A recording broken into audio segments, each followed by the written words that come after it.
जे घडायला नको असतं तेच नेहमी घडत असतं. नमस्कार, माझं नाव आहे निशा आणि माझ्या मिनी ब्लॉगमध्ये तुमच्या सगळ्यांचं स्वागत आहे.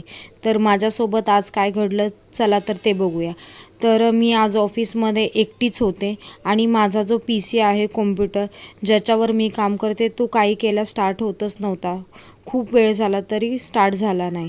त्याच्यानंतर घरी आल्यानंतर संध्याकाळी मी चहा बटर असं खाल्लं आणि बटर खाल्ल्यानंतर कोणाकोणाला लहानपणीची आठवण येते ते सांगा. इथे समृद्धीचा लास्टचा पेपर आहे उद्या, तर ती त्याची रिव्हिजन करत आहे आणि मला बोलली मला चहा दे.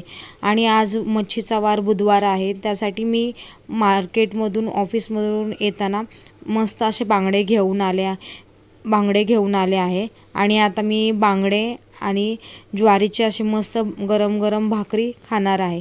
तर चला या खायला. आणि इथे साई फिश खात नाही, तर त्यांच्यासाठी मी भुर्जी केली आहे आणि तो इथे पावाला बटर लावून गरम करत आहे. आणि समृद्धीला ताप आला आहे, तर औषध खाण्यास